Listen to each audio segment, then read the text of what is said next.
Esperar o povo conectar aí.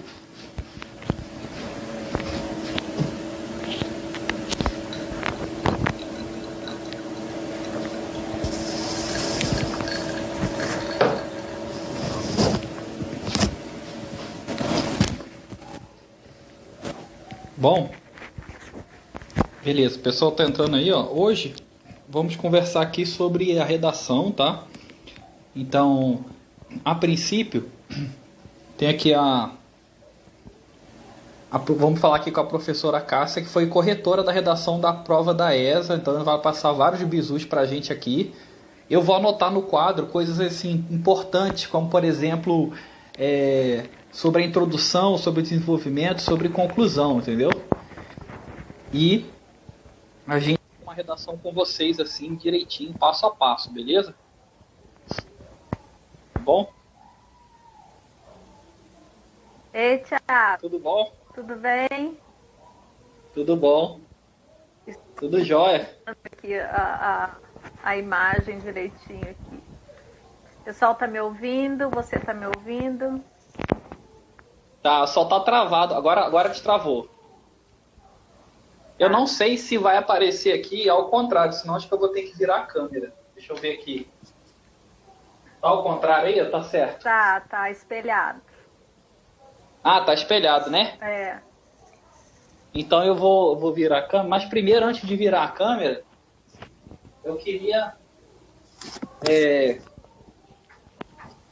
aproveitar aqui a sua participação para você falar mais um pouco para eles, passar assim, alguns bizus assim, com relação à redação, né? Uhum. Muitos mandam redação para mim e aí eu vou ajudando eles com o essencial. E eu falo para eles que a minha experiência é em redação de vestibular, né? Como eu trabalho com ensino médio, então o meu foco é mais assim no Enem. Mas eu percebi que eles têm muita dificuldade com redação, né? Uhum. Então eu passo assim, o essencial para eles, para que eles consigam atingir acima da nota mesmo. Então, aqueles que querem a nota 10, né? Aí eu indico até o seu trabalho, o seu canal aí, para que eles possam tirar 10 aí na redação, né? Arrasou. Tiago, então, as redações militares, elas têm algumas peculiaridades, por exemplo, que não são cobradas em redações convencionais, por exemplo, o Enem, né? A gente sabe aqui no Enem, por exemplo, se o aluno tem ali X rasuras, ele não vai ser penalizado por isso. Então, as redações militares, elas levam muito em questão a parte estrutural do texto, né? Então, se o aluno fez um texto bacana, se tem um texto organizadinho, existe um campo só para a parte estrutural, né? Então, eu costumo dizer para os alunos, se você não escreveu nada no seu texto, a gente não sabe o que tem ali, se é uma coisa legal, se não é, você já tem um ponto garantido, né? Então, é só fazer valer, é só fazer um texto bonito, um texto bacana, as margens bonitinhas, né? Então, se o aluno faz isso, ele já tem uma boa chance de que o corretor se disponha a ler o texto dele. Porque eu digo muito isso também, que a gente que trabalha com correção em massa, imagina no final do dia, você está lendo aí cerca de 100 textos por dia, né? No final do dia, você pega um texto tudo mal escrito, tudo cheio de rasura. O que você vai fazer quando você pega um texto? Você vai falar, uau! Ou você vai falar, nossa, eu vou ter que ler isso? Então, você tem que dispor o seu corretor, né? E essa disposição se faz a partir do momento que eu tenho um texto bem apresentável, que eu coloco, que eu dou esses indícios para o meu corretor, né? É a mesma coisa que eu estivesse pedindo para o corretor, por favor, lê meu texto com bastante carinho. Então, né, é mais ou menos isso. São coisas bobas que às vezes os alunos eles não têm conhecimento, logo não sabe como que funciona do lado de cá, né? Para quem está corrigindo muitas redações por dia, então isso tem que ser levado em consideração. Esse é um grande que eu falo para eles assim. A primeira coisa que eu vejo é justamente isso, a parte estética da redação, né? Se respeitou as margens, o parágrafo, se a letra tá boa, né? Exatamente. Para depois eu começar a ler a redação, ver o que tem de conteúdo ali, né? E na SPSEX, para você ter uma ideia, isso é mais penalizado ainda, porque a SPSEX, ela penaliza por linha, né? Então, se o aluno ali no final da linha, ele deixou um buraquinho e não completou aquele buraquinho com uma sílaba que ele poderia ter quebrado e colocado o restante da palavra na linha de baixo, já desconta 3 pontos dele, sabe? Então, é uma coisa estrondosa, assim, que leva em relação à estruturação de um... Não pode cometer, principalmente no quesito estrutura. Uhum. E assim, uma coisa que eu venho observando, olhando a redação deles também, que eu não sei se é porque eles ficam preocupados com essa rigorosidade militar, né? Mas eles se preocupam demais com a formalidade na redação e acabam esquecendo da clareza no conteúdo. Então eu falo para eles assim, se preocupa com a clareza, com o conteúdo da sua redação, né? E procurar colocar a linguagem formal, principalmente uma conjunção, né? Para você conectar uma ideia a outra. Por exemplo, um contraste, né? Ou uma conjunção de adição. Então, uma coisa que eles não usam muito é coisa simples, como, por exemplo, aquela palavra além disso, para poder complementar. Ou, por exemplo, em vez de usar o mais, né? Usar o entretanto, né? Todavia. Outro então, sim. eles... Isso também, então. Só que eu percebo que eles se preocupam com a palavra... em tentar escrever redação com o máximo de palavras formais possíveis, né? E eu percebo que não é bem assim que funciona também, né? Essa questão de seleção lexical a gente também observa bastante. Qual que é a orientação que eu dou para os meus alunos? Escreva palavras simples, sem cair na vulgaridade, na questão da oralidade. Porque...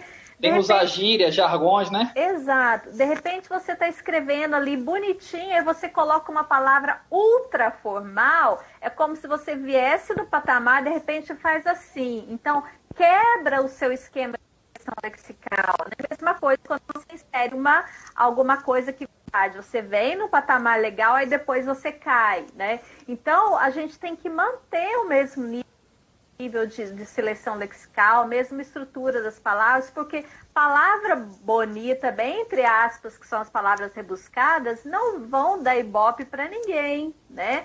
Pelo contrário, isso dá muito trabalho para o corretor. Eu já li texto, para você ter uma ideia, uma vez que eu tive que ficar com dicionário do meu lado, porque, assim, eram dezenas e mais dezenas de palavras que eu não conhecia.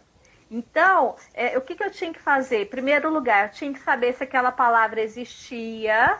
Em segundo lugar, eu tinha que saber se aquela palavra estava dentro do contexto que o aluno queria colocar. Então, isso dá muito trabalho para o corretor. Quando a gente termina de ler um texto, a gente fala, nossa, aleluia, terminei, né? E aí, com certeza, o aluno ele também vai ser penalizado, porque às vezes nem ele sabe o significado da palavra e fica escrevendo coisa que não sabe, né? Então, palavra simples, sem cair no lugar comum, no senso comum, nada de enfeitar o texto, nada disso. A gente quer ler alguma coisa que seja claro, tanto para você quanto para nós. É o que eu falo para eles, né? Que tem que ser assim, o mais claro possível, né? Porque se você tenta enfeitar muito, às vezes o corretor ele acha que o candidato está tentando enrolar ele com palavras formais demais, né? Exatamente. E assim, ele tem que pensar o seguinte, ele tem que facilitar a vida do corretor. Porque ele não sabe a outra pessoa que está corrigindo do outro lado, né? Como é que tá a vida do outro cara, se o cara tá de mal com a vida e tudo. Então tem que ser uma redação suave para ele ler, né? Ai, tem que facilitar realmente a vida do corretor. Vocês não sabem cada perrengue que a gente passa. Pois é, então é isso que eu falo para eles, né? Então eles têm que... E o jovem, eu percebo que ele tem muita dificuldade, principalmente com relação assim, ao conteúdo, né? Porque ele tá muito ligado à rede social, né? E rede social fala muita besteira, né? Fala, exatamente. Então eu lembro, por exemplo, quando eu tinha 20 anos, que eu fui fazer a prova da Polícia Militar no Rio de Janeiro, tinha uma redação. Eu tinha acabado de entrar na faculdade de Direito, né? E aí eu tinha estudado sobre o artigo 5º da Constituição, essa questão de pena de morte e tudo mais, né? E por incrível que pareça, quando eu fui fazer a prova, eles tinham indicado 2 temas. Ou você podia falar sobre a questão do engarrafamento, né? Essa questão de mobilidade urbana, ou você poderia falar sobre pena de morte. Aí eu falei, bom, vou falar sobre pena de morte aqui, citei o artigo 5º, e minha média foi 7,2 na redação. Então, assim, eu dei maior sorte, então, porque foi um conteúdo que eu dominava, né? Então, o interessante é o candidato dominar o máximo de conteúdo possível também, Com né? certeza, com certeza. Aí Isso eu tenho daí indicado para eles essa parte da saúde, né, que está em alta agora, né? Isso daí é um dos, vamos dizer, um dos principais desafios que os nossos alunos têm, né, que diz respeito à área do conhecimento, né? Os nossos alunos, eles estão muito inseridos em contextos sociais, que esse contexto virtual, que às vezes ele tem um lugar, alguma especificidade rica, que são alguns aplicativos de notícia, etc., mas ele não se importa mais com aquilo. Né? Então, isso vai fazendo com que o nosso aluno se torne um aluno carente de conhecimento. Né? Ele sabe escrever, às vezes ele tem um domínio da gramática legal, mas ele não tem conhecimento para justificar as ideias dele. Ele sabe se posicionar, ele sabe defender um problema, mas ele não sabe justificar isso por meio de um repertório, que são as áreas do conhecimento. Esse, para mim, de todos os problemas que possivelmente nós vamos citar hoje, esse é o maior de todos. Os nossos alunos carecem de conhecimento, né? Eu acho que enquanto nós estamos aqui, enquanto professores, cabe a nós sermos ajudadores nessa função de trazer para eles o conhecimento que eles precisam, que eles necessitam. Né? Quando eu sempre coloco no meu Insta ali projetos de texto com vários repertórios, sempre estou gravando filme. E se o tema for isso? E se o tema for aquilo? O que eu posso escrever? Quais são as áreas do conhecimento que eu posso abarcar? Quais são as áreas do conhecimento que eu posso trazer para o meu texto? Isso faz toda a diferença quando você lê um texto baseado apenas em ideia ou num texto baseado em conhecimento de mundo. São coisas completamente diferentes. Quando o corretor quer ler um texto, ele quer saber o que você sabe a respeito do tema e não o que você apenas acha. Né? Então, são contextos diferentes que os alunos precisam estar inseridos para que sejam textos eficientes. Então, a questão de sempre estar atenta a notícias, de sempre ter... Eu digo para os alunos, assistam filme, gente. Filme é o repertório mais fácil que tem de você utilizar num texto e é um repertório válido, né? Até um aluno está perguntando, pergunta a ela o que fazer quando não dominamos nada do tema. Senta e chora. Né? Não adianta tentar enrolar, né? Não adianta tentar enrolar, porque o corretor, ele vai saber que o aluno, às vezes, ele está dando voltas e voltas e voltas, e às vezes pegando ideias que estão ali no texto motivador, né? Que não vão agregar nada no seu texto, né? Vai ficar uma coisa redundante ali, não vai trazer nenhum conceito. O seu corretor tem gente quer que tenta parafrasear o texto motivador, né? O seu corretor quer saber o que mais você sabe além do texto motivador. Na verdade, é isso, né? O que mais? Então, você tem que ir além do texto motivador, né? Porque senão a gente fica enrascado e o aluno fica ali sempre dando voltas nas mesmas ideias. Imagina você ler. Aí, ESA tem não sei quantos candidatos houve esse ano no Parê ainda para... Eu acho que chegou a 100 mil. 100 mil? Acho que foi até menos que ano passado. Parece que ano passado foi 120 ou alguma coisa. 120 mil. Ano passado foi isso aí, 100 e tantos mil, não foi? Foi que deu em torno de, acho que 99 candidatos por vaga só aqui na ESA, né? E aí, imagina você ter que ler a redação, vamos dizer que dos 100 mil, 10% consiga passar nas provas depois, nas objetivos. Então, imagina você ter que ler 10 mil redações e todas baseadas em texto motivador, a gente fica louco, né? Então, quando a gente acha um texto que faz toda a diferença, que está tudo diferente do texto motivador, a gente fala, uau, é isso que eu queria, é esse conhecimento que eu queria mostrar, que eu queria que o aluno tivesse, né? Então, isso faz toda a diferença. Infelizmente, é o que mais carece os nossos alunos hoje. Então, além antes de praticar fazer redação, o aluno tem que ler muito, né? Ele tem que ler muito. E ler de tudo. Eu falei o que você gosta de ler. Você gosta de ler história em quadrinhos? Tem vários livros de literatura hoje em forma de história em quadrinhos, né? Tem muita coisa fácil de ser lida. E com acesso à tecnologia, isso se tornou muito mais fácil. O aluno hoje ele não lê porque ele não quer, né? E sempre tem uma coisa que é bastante interessante, que a leitura sempre vai preceder a escrita. O que isso significa? Que um aluno que não lê, logo, ele vai ter muita dificuldade na redação. O aluno que tem o hábito da leitura, ele já vai ter mais facilidade na redação, né?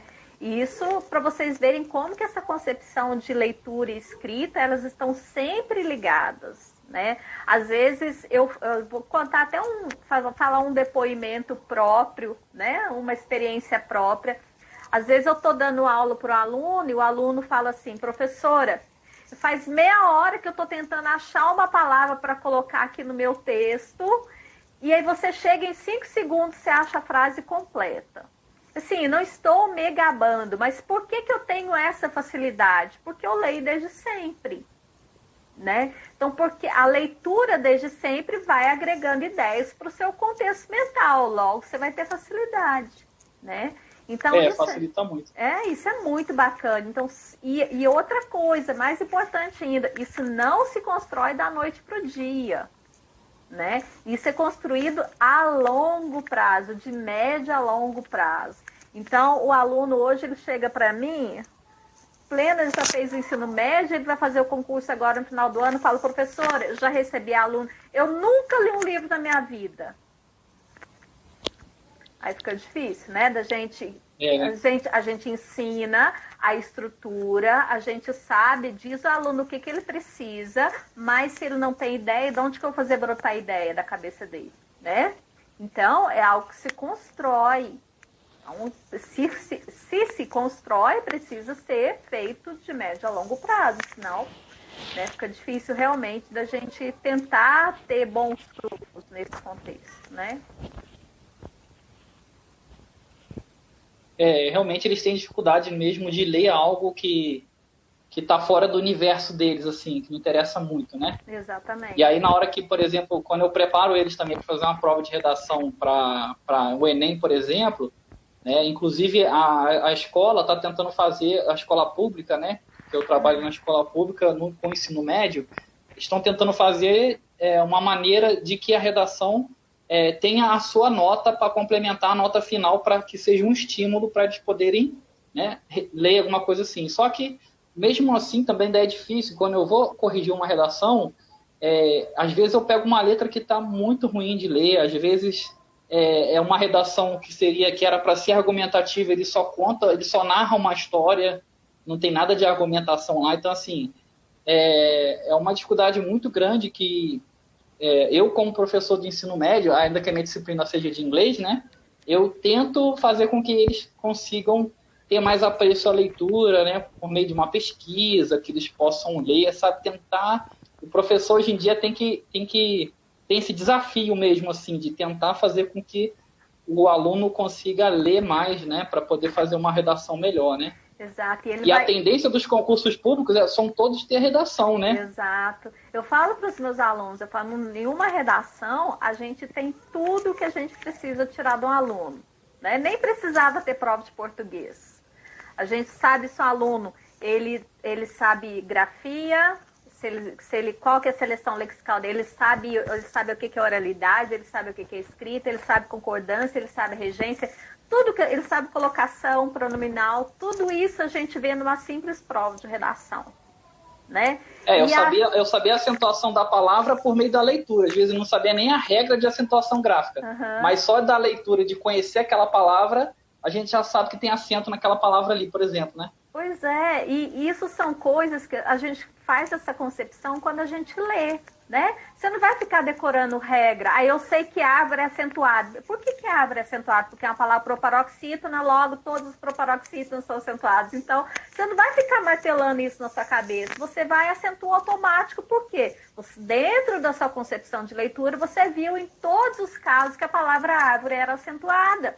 Então, é um simples exemplo, sabe? Então, de tudo que a gente pode obter quando a leitura torna-se algo proveitoso na nossa vida, né? Então, são coisas que nos ajudam, além de nos ajudar na questão da concepção de ideias, vai nos ajudar também nessa questão ortográfica, e é muito legal, muito legal. Quando você lê um texto, você bate o olho, termina de ler, você fala, esse aluno lê, ou esse aluno não lê, né?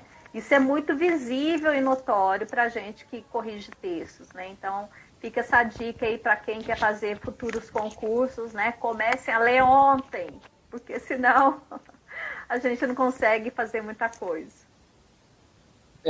Aí eu vou aproveitar agora, assim, que eu vou virar a câmera para não ficar espelhado aqui para escrever. Beleza.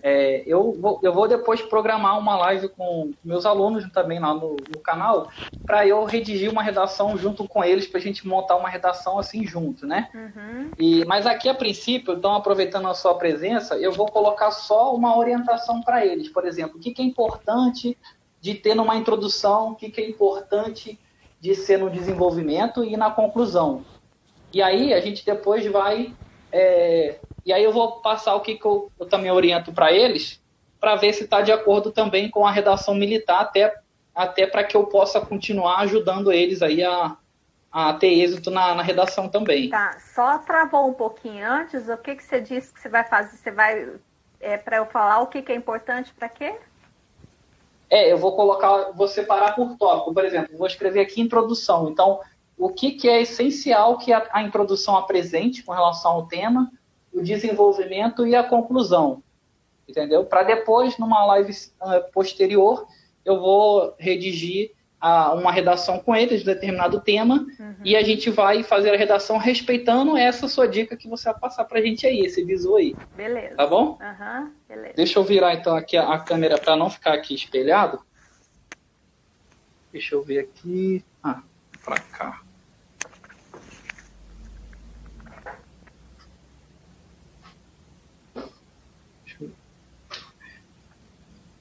Aqui está o fio do fone. Agora acho que não vai espelhar mais não. Tá dando para ver aí, né? Tá sim. Cadê? Deixa eu ver se... Eu posso responder alguns alunos aqui que estão fazendo as perguntas? Sim, claro. Enquanto você se prepara. E tem um aluno aqui perguntando se eu vou fazer o top 5 para a ESA. Posso fazer, mas é assim, ultimamente eu não ando gostando muito desses vídeos de top 5, top 10, etc. Porque, primeiro que eu acho que a gente tem que estar preparado para tudo que vier, né? E depois, a gente, como nós não temos bola de cristal, então a gente realmente não sabe, a gente só supõe. E a gente não acerta, aí você fica mal na fita. Então, eu acho que a gente tem que vocês precisam estar preparados para tudo, tá? Vou subir aqui porque eu escrevi muito. Aqui, agora dá para ver, né? Dá para ver. Deve prevalecer os temas abstratos, tá? Porque são temas que precisa pensar um pouquinho mais para escrever. Inclusive, ano passado, quase que eu acertei a redação da ESA junto com o candidato, porque eu tinha feito uma live com eles, né, para falar sobre a prova, essas coisas assim. Aí teve um inscrito que perguntou para mim assim: professor, será que o tema da redação pode cair a tragédia de Brumadinho? Eu falei assim, pode cair sobre a tragédia de Brumadinho. E por incrível que pareça, foi o tema do texto de inglês. Olha só. Eu fiz com quase os que foi, meus... bateu na trave, né? Foi sobre empatia, né, o ano passado. Eu fiz com os meus uma live sobre a importância da solidariedade em tempos de crise. Então, quase... ele foi bem próximo ao tema, né? Foi bem próximo, foi bem legal. Então vamos lá. Mas assim, o que você acredita que pode ser o tema esse ano? Assim? Porque eu percebi que a ESA fala muito com relação a esse aspecto das relações sociais, né? Olha, por exemplo, acho que a questão de bullying nunca caiu, né? É um tema que nós vamos falar hoje sobre, não sei se a gente vai falar sobre o tema, acho que só sobre a estrutura. Essa questão de saúde pública, eu acho muito óbvio, tanto para o Enem... Tem essa questão também do isolamento social, né? Pode ser alguma coisa com relação a isso. Alguma coisa relacionada à tecnologia, né? Isolamento social, a questão do bullying, que eu acho que é um tema bastante profícuo atualmente, né? Questão de depressão, né? Então, são temas que é um tema também relacionado à saúde e à saúde pública, né? Vamos dizer assim, que tem, nós vamos pensar aí nesse caso da depressão, por exemplo, que existe muito pouco suporte a quem tem depressão, né? Ou quem tem algum transtorno mental, algum desvio mental, né? Então, nesse caso, eu acho que é mais precário ainda do que uma doença, vamos dizer assim. Os transtornos psicológicos, acho que eles são mais difíceis de serem atendidos, vamos dizer. Aí vamos então, assim, para ficar didático para eles também, para a gente também não estourar o tempo da live, que a gente só tem acho que 1 hora aqui pelo Instagram, né? Ah, tá. O tema, vamos propor um tema que está em alta aí, vamos, por exemplo, saúde pública, seria um tema bem evidente, né? No Brasil. O problema da saúde pública no Brasil, né? Brasil.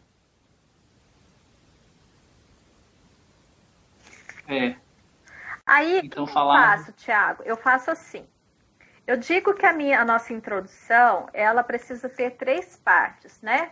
Primeiro, vamos falar de uma parte geral, que é o meu texto, ele precisa ter 3 partes macro, né? Que são a introdução, o desenvolvimento e a conclusão, são essas partes maiores.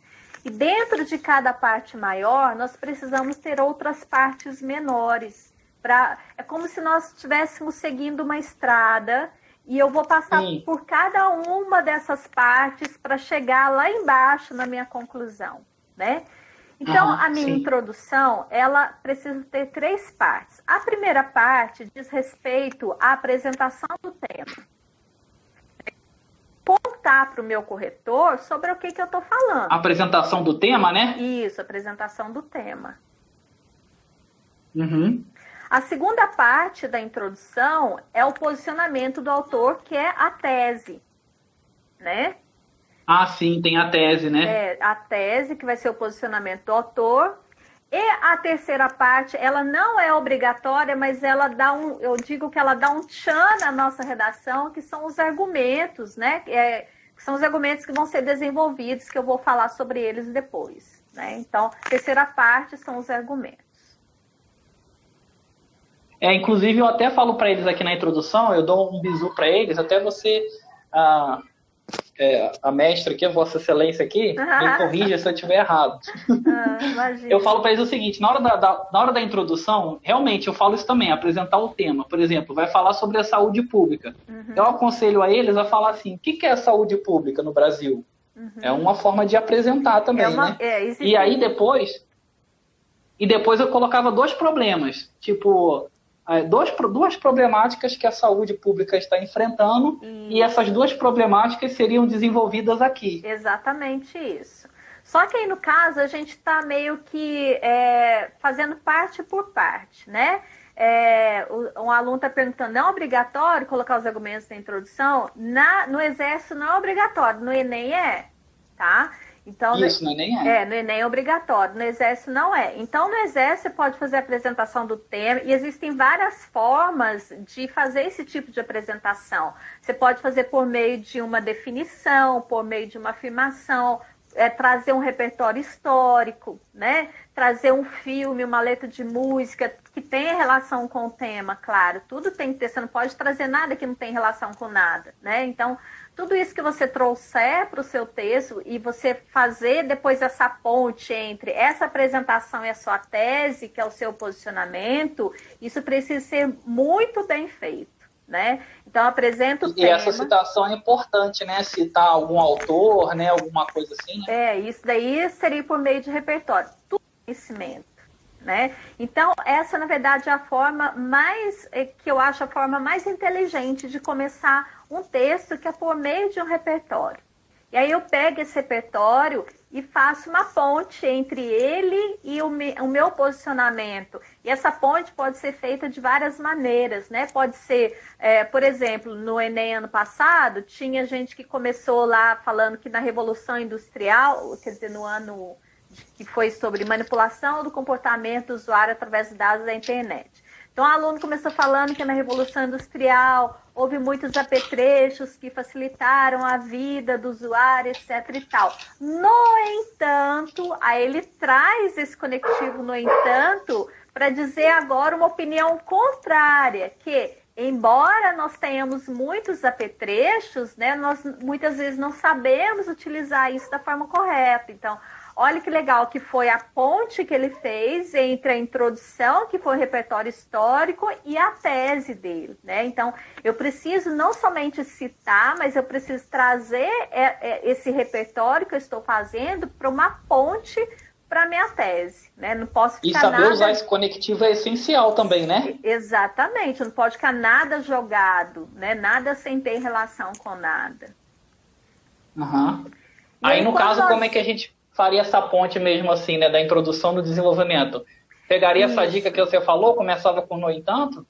Não. Isso daí que eu tô falando, no entanto, eu tô falando ainda, nós estamos lá na introdução ainda. Ah, isso aqui ainda dentro da introdução, né? Estamos na introdução. É a ponte que eu estou falando da apresentação do tema para a tese, tá? Agora, quando a gente vai para o desenvolvimento, existem 3 partes também em desenvolvimento. A primeira parte do desenvolvimento se chama tópico frasal. O que é o tópico frasal? O tópico frasal é um período curto que vai apresentar a ideia central do parágrafo. Lembra que lá na introdução você colocou 2 argumentos? Então, aí no seu tópico frasal tem que ter um deles, porque aí é um desenvolvimento, depois vem o outro desenvolvimento. Sim, aqui é retomada, né? É retomada. Então, o seu tópico frasal é um período curto, de no máximo 2 linhas, que vai apresentar a ideia central daquele parágrafo. Eu vou falar sobre epidemias, sei lá, vou falar sobre descaso governamental, sobre saúde pública, por exemplo, que a gente está falando. Beleza. E aí, agora nós vamos para a segunda parte. Como que eu vou justificar o meu descaso governamental? Que são os repertórios, né? Qual área do conhecimento que eu vou trazer para justificar essa fala minha, esse meu tópico frasal? E aí o aluno... Justificativa seria então, né? A justificativa. Aí nessa parte o aluno trava, né? Porque muitas vezes ele não tem conhecimento de mundo, ele não sabe o que ele traz aí. Aí, aqui no caso ele já poderia citar alguma fonte de informação, né? Exatamente. Para dar mais credibilidade para o texto dele, né? Exatamente. E aí a terceira parte são as reflexões. O que são as reflexões? Você vai explicar para o seu corretor qual que é a relação do repertório com o seu tópico frasal, que é a ideia central, né? Por que isso é necessário? Porque você tem que levar em consideração o seguinte: quem está corrigindo o meu texto? Quem está corrigindo o seu texto é um mero professor de língua portuguesa que não sabe patavinas de história, filosofia, sociologia, não sabe nada, ele só sabe corrigir texto. Então, ele tem que saber que o repertório que você trouxe está de acordo com o seu tópico frasal. Você precisa explicar isso para ele à luz da temática, excelente, né?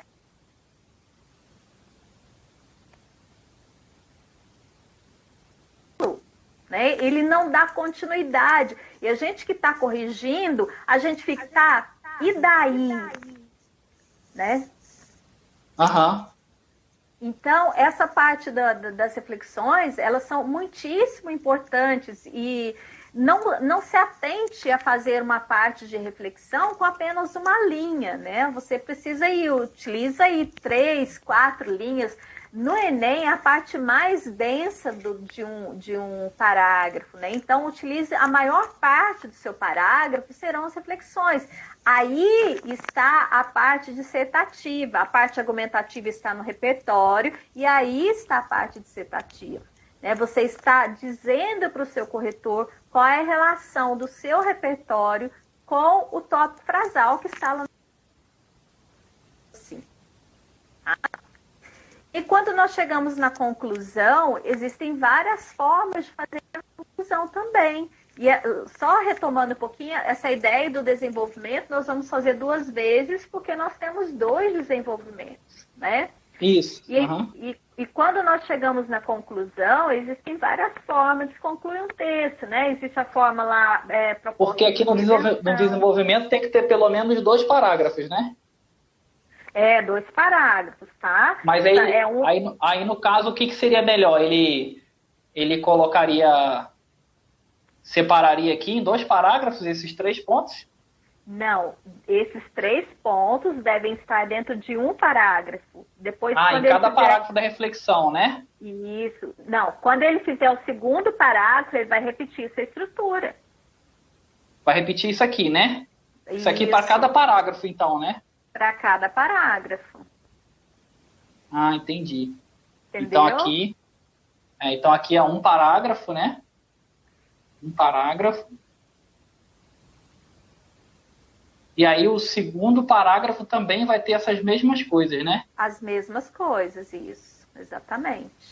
Tópico, frasal, porque no caso... Então, mas aí no caso, igual eu falei para eles. Se ele dá aqui 2 problemáticas, ele faz essa estrutura aqui explicando uma problemática e depois explicando outra problemática com essa estrutura, não é isso? Exatamente. E dando a ideia central, uma justificativa e reflexão para um problema que ele citou aqui, e depois tudo isso também para o segundo problema que ele citou aqui em cima, né? Exatamente. Que aí a redação fica amarradinha, né? Fica amarradinha, né? A gente vai ver que todas as partes do meu texto estão interligadas. E outra coisa que é interessante o aluno pensar é que eu vejo muita gente, às vezes, faz um parágrafo de desenvolvimento com 3 linhas. Como que vocês conseguem fazer um tópico, frasal, um repertório, uma reflexão com 3 linhas? Isso não existe, né? Então, o seu parágrafo de desenvolvimento está argumentando em favor de 2 ideias que você colocou lá na sua introdução. Então, você precisa mostrar para o seu corretor que você precisa convencer seu corretor que aquilo que você está dizendo é o certo, né?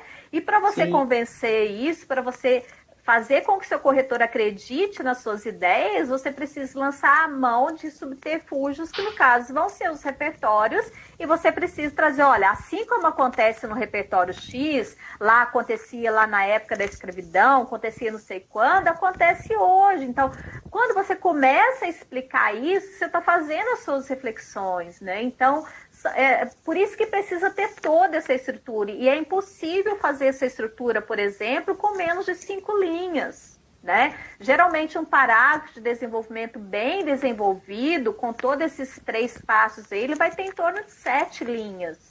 Então, é muito interessante que o aluno saiba, que ele pense nisso, não fique com pressa de acabar e nem de escrever aqueles parágrafos minúsculos também, que não vai te levar em lugar nenhum, né? Simplesmente vai ser mais uma coisa que vai ser lida e vai ficar no esquecimento. E daí, podemos passar para a conclusão? Sim. Beleza. E aí, quando nós chegamos na conclusão, existem várias formas de concluir, né? Nós podemos fazê-la por meio de uma proposta de intervenção, como o Enem pede, mas não precisa ser tão detalhado quanto o Enem. E nós podemos simplesmente sintetizar o que foi dito, né? Então, eu faço retomada do meu problema que está lá na tese e faço uma síntese.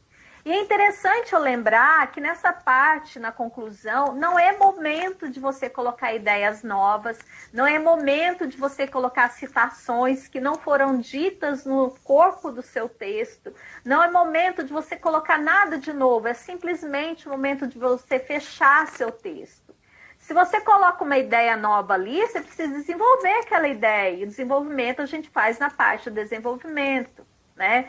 Conclusão é o lugar que a gente tem para fechar nossas ideias. Então, eu coloquei 2 problemas lá que precisam ser resolvidos. Beleza, você vai resolver esses problemas por meio de uma proposta de intervenção? Se sim, então você precisa fazer 2 propostas, um para cada problema, se são problemas muito distantes, vamos dizer assim, né? Se não são problemas muito distantes um do outro, você pode fazer uma proposta só. Agora, se você vai utilizar um método de sintetizar, você não precisa solucionar nada, você simplesmente vai fechar seu texto sem inserir ideias novas, sem colocar citações que não foram ditas no corpo do seu texto. Tem muita gente, porque assim, como diz fulano de tal, coloca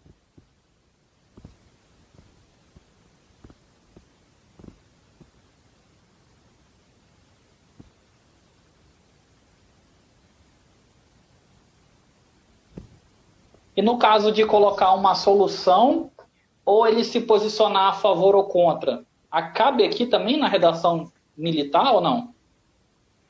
Não entendi. O candidato aqui, no caso, na conclusão, ele tentar apresentar uma solução para o problema que ele apresentou aqui, ou se posicionar a favor ou contra, dependendo da temática. É aplicável também? É plenamente aplicável para concurso militar ou é diferente? Ou é só intervenção? Na conclusão, não é o momento de eu me posicionar, né? Eu vou me posicionar lá na introdução. Então, na conclusão, é o momento de eu resolver problemas. Ora, apresentar uma solução, então, né? Solução. Se eu tenho 2 problemas que precisam ser resolvidos, logo eu preciso saber quem que vai resolvê-los, né? E o mal de aluno também é colocar a culpa no governo, coitado do governo. É isso que eu ia falar agora para você. É isso que eu ia falar agora. Eu vejo muito isso também. É sempre o governo que é o governo que tem que resolver, não é? É o governo que tem que resolver. E aí, para a gente fazer uma proposta de intervenção inteligente, o que a gente tem que fazer, aluno? Nós temos que pesquisar quais são os ministérios. Qual ministério que é responsável pelo problema X? Qual ministério que é responsável pelo problema Y? Isso transmite para o seu corretor que você tem conhecimento de causa, né? Agora, você fazer de um modo genérico, simplesmente colocar que o governo tem que agir, que o governo tem que fazer sempre o governo, existem outras instituições que também podem cooperar, né? A gente pode, as ONGs podem cooperar, as famílias podem cooperar, as escolas podem cooperar, as instituições de bairro, né? Então, são muitas instituições que a gente pode utilizar para resolver determinados problemas. Nem tudo está na cabeça do coitado governo, né? Isso acabou virando senso comum. Então, muito cuidado com essa questão de sempre o governo ser culpado por tudo. Uhum. Então, na conclusão, a gente coloca, então, tem a intervenção, né? A gente pode colocar uma proposta de intervenção solucionando os problemas. Para solucionar esses problemas, eu vou dizer quem vai solucionar, o que vai solucionar e para que vai solucionar, né? Apresentar, então, né, soluções, isso. Soluções, então, né, soluções, que pode ser mais de uma, né? No caso, porque eu tenho 2 problemas, né? Então, eu preciso apresentar soluções. Apresentar soluções para os problemas que estão lá na minha introdução.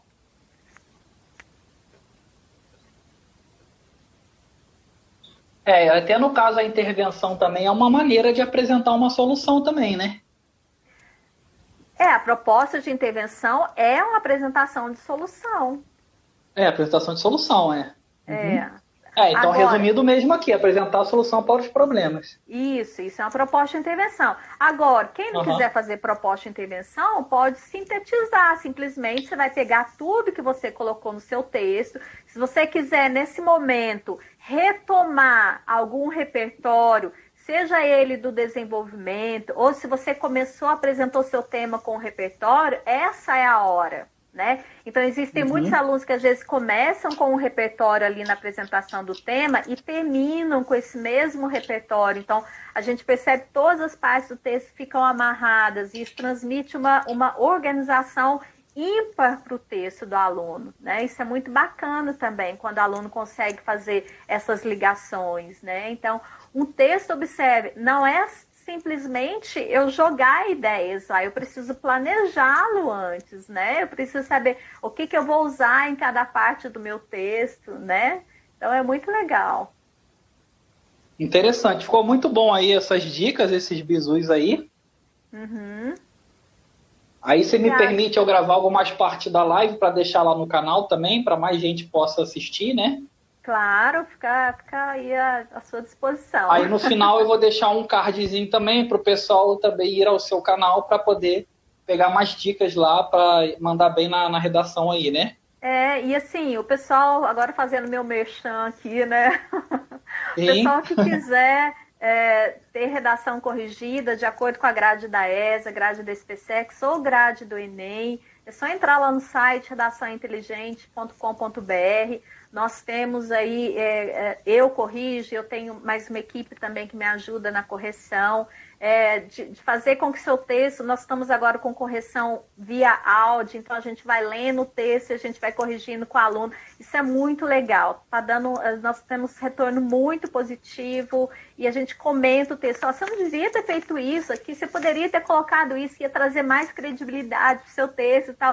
Então a gente vai conversando com o aluno como se ele estivesse na nossa frente. Então é muito legal, façam parte dessa equipe. Nós, graças a Deus, estamos sendo aí uma equipe de sucesso em todo o Brasil. Temos centenas de alunos aprovados, né? Tanto Enem, SpaceX, ESA, e graças a Deus isso está indo muito bem. Que bom, eu fico muito feliz quando o aluno ele se dedica, né, e consegue a aprovação dele, assim. É muito legal mesmo também, né? Não é? Saber que a gente está contribuindo, né?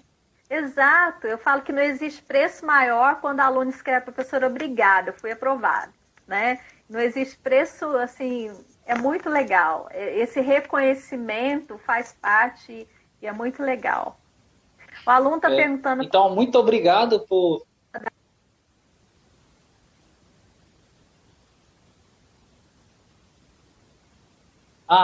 Tem diferença, né? Como você acabou de falar, né? Tem um pouco de diferença aí. São muitas Tem diferenças. até a questão do título, que a gente nem falou do título, né? A ESA pede exatamente. O título. A ESA, se você tira, não coloca o título, você tem 0,20 décimos descontados, né?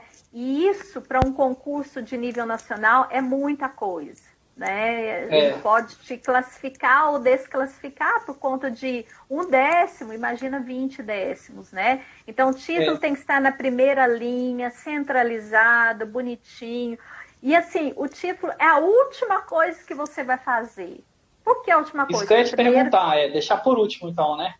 Deixa por último, porque você vai escrever seu texto, aí depois que você escrever, você tira seu título de dentro do seu texto, né?